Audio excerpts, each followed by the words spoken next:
Now I want to talk about the immune system. Dr. Masihi used to teach for immunology. We both had years of microbiology, biochemistry, and virology studies.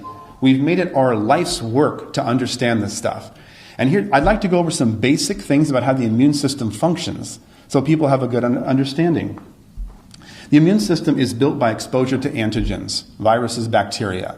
When you're a little child crawling on the ground, putting stuff in your mouth, viruses and bacteria come in, you form an antigen-antibody complex, you form IgG, IgM. This is how your immune system is built.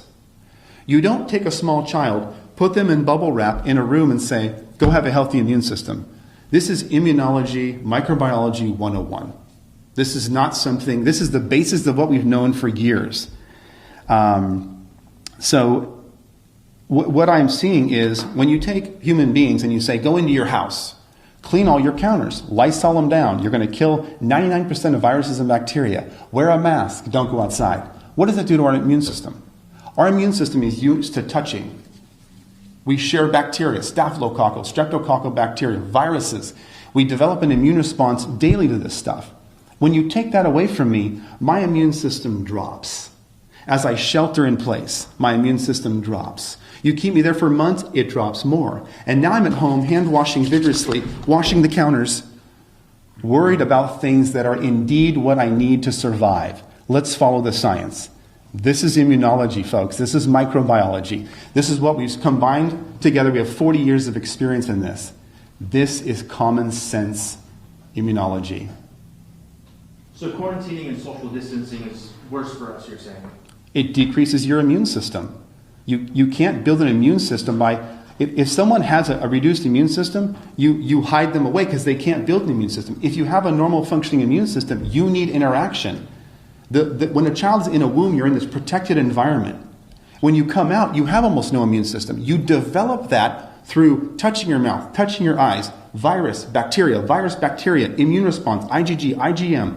This is how you build a strong immune system. You think people are worrying too much? Of course they are, but that's from media telling them to. I am telling them sheltering in place decreases your immune system. And then as we all come out of shelter in place with a lower immune system and start trading viruses and bacteria, what do you think is going to happen? Disease is going to spike. And then you've got disease spike amongst a hospital system with furloughed doctors and nurses. This is not the combination we want to set up for a healthy society. It doesn't make any sense. So is Dr. Fauci wrong then when he says that COVID-19 is shown to be nearly 10 times deadlier than the flu?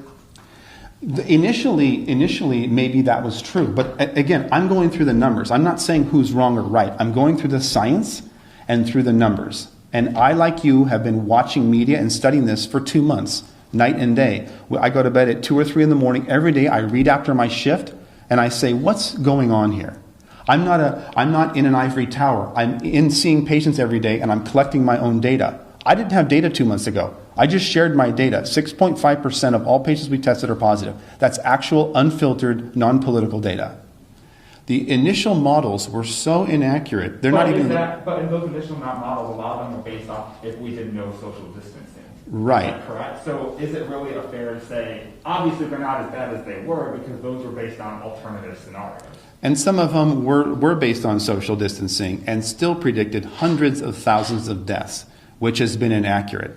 Then when you bring up a system of lockdown, you automatically have to compare it to a system of no lockdown. Sweden and Norway. I'm Norwegian. Norway has lockdown. Norway has lockdown. Sweden does not have lockdown. What happened in those two countries? Are they vastly different? Did Sweden have a massive outbreak of cases? Did Norway have nothing? Let's look at the numbers. Sweden has 15,322 cases of COVID. They did 74,600 tests, which is 21%, similar to the other countries. 21% of all those tested came out positive for COVID. What's the population of Sweden? About 10.4 million. So if we extrapolate out the data, about 2 million cases of COVID in Sweden. They did a little bit of social distancing. They would wear masks and separate. They went to schools. Stores were open. They were almost about their normal daily life with a little bit of social distancing. They had how many deaths? 1,765. California's had 1,220 with isolation. No isolation, 1,765. We have more people. What I'm getting at is millions of cases, very small death. Millions of cases, very small death. This is what we're seeing everywhere. Norway, its next door neighbor. This is where I come from. These are two Scandinavian nations. We can compare them as they are similar. Let's look at the data. Norway, 7,191 cases of COVID.